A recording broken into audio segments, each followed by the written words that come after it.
E esta noite, no Alerta Portugal, tenho como convidado o advogado António Raposo Gil. Boa noite, doutor. Vamos olhar para estas questões porque têm-se levantado várias vozes. Já veio a Ministra da Defesa dizer que isto é absolutamente insustentável num Estado democrático. Temos constitucionalistas a dizerem que, afinal, PSP e GNR podem fazer greve desde que haja 2/3 no Parlamento que assim o permitam. Não é o entendimento do PS, por exemplo.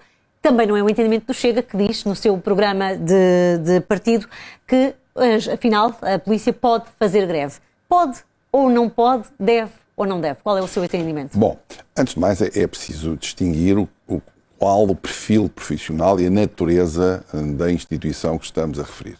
Uma coisa é a Polícia Judiciária, outra coisa é a PSP, outra coisa é a GNR, outra coisa os militares. Sendo que a GNR é uma força que tem uma natureza próxima daquilo que se designa do Exército ou das Forças Armadas, mas ainda assim com uma ligeira diferença.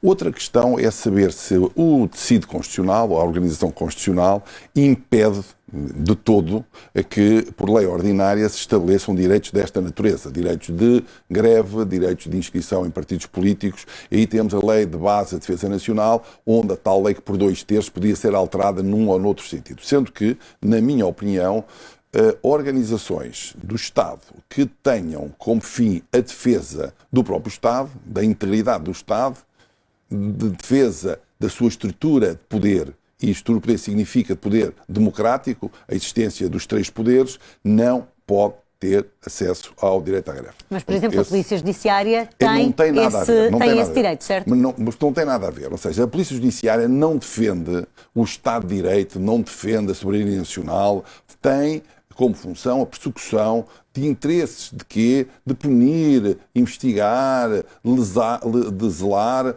por, enfim, uma sociedade justa, equilibrada, saudável e, por isso, prossegue a investigação determinada pelo Ministério Público ou, porventura, desenvolvida dentro dos seus próprios meios, mas sempre visando um fim que é enfim, a investigação da prática de ilícitos. É completamente diferente ter alguém que na rua, digamos assim, defende quem passar, defende quem for agredido, defende quem puder pôr em causa o sistema de justiça, o sistema das forças públicas. E essas entidades fizerem greve, ao estarem recolhidas em greve, naturalmente que os criminosos atuarão nesse momento. E por isso é uma fragilidade da própria estrutura da organização do poder, conforme ele está concebido na Constituição. Mas a verdade é que temos assistido a uma série de iniciativas que, segundo esta plataforma dos sindicatos, chamam-lhe medidas criativas para, de alguma forma, retirar estas forças de segurança da rua, nomeadamente estamos a assistir a vários inquéritos que se prendem com o facto de estarmos a assistir a dezenas de militares e agentes da PSP que ficam subitamente doentes ante um evento. Mas o direito à greve também foi regulado. O direito à greve não é um direito absoluto. É o direito à greve dos trabalhadores comuns, digamos assim, que têm esse direito como inerente à sua condição de trabalhadores na prática de trabalho subordinado, têm a regulação. Eu sou do tempo em que o direito à greve era medida à fatia, não era assim uma coisa por aí além. Por aí além no sentido pleno. Hoje, aquilo que se faz são manifestações ditas, digamos assim, sem estarem organizadas, por isso inorgânicas, por isso não são uma forma de exercício de poder contrário àquele que a entidade patronal tem para a condicionar, para lutar para a melhoria das suas condições. Só que isso resultou de um desastre completo que este governo fez ao confundir os estatutos de várias entidades e isso deu origem a que agora os militares digam, então, se os outros vão ter um subsídio de risco, nós também temos. E pela natureza das coisas, obviamente que têm direito. Não há ninguém que possa discutir que os militares não têm, digamos assim, uma prática e uma profissão de risco muito mais, enfim, considerável do que tem a PSP, ou do que tem a GNR, ou mesmo a Polícia Judiciária. Mas faz sentido, por exemplo, quando falamos da questão da defesa de um Estado de Direito, que haja um partido que quer ser governo, que inscreva no seu programa político que quer ver consagrado esse direito à GNR e à PSP, o direito à greve, neste caso o Chega,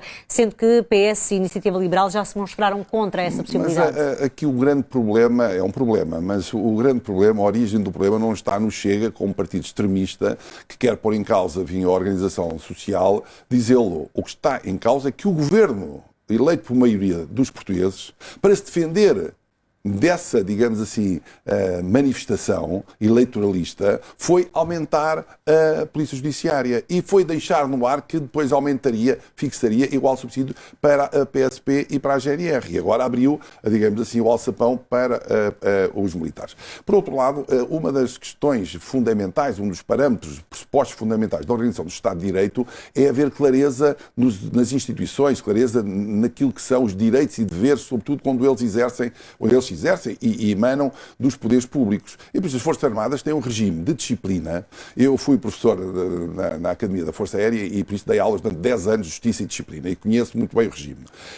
Tem um regime fixo, rígido, mas é um regime em que a instituição Forças Armadas o defende, não precisa dos militares o defender. É um dever da tutela da hierarquia fazê-lo.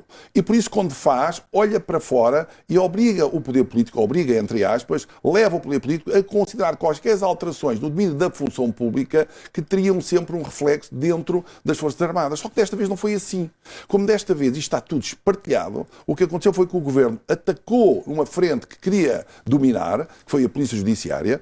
A Polícia Judiciária e bem, os seus membros e bem dizem, nós não temos nada contra, como é óbvio, aqui outros organismos, aqui outros profissionais também têm o subsídio, foram de uma clareza, de uma transparência, de uma dignidade brutal, e à prova de qualquer dúvida de que eles simplesmente exerceram os seus direitos para a valorização das suas carreiras, que aliás é uma carreira muito mal paga, e depois vieram os outros, eu também quero, e depois os partidos políticos vieram, digamos assim, fazer o quê? Engodar essa aspiração e vieram fragilizar a organização do Estado. E como nós não temos disciplina na organização do Estado, como estes governos recentes têm fugido à assunção das responsabilidades, as coisas são como são. Teremos novidades certamente depois das eleições, até porque a plataforma que representa os sindicatos da Polícia e da GNR já disse que vai pedir um encontro com o futuro Primeiro-Ministro.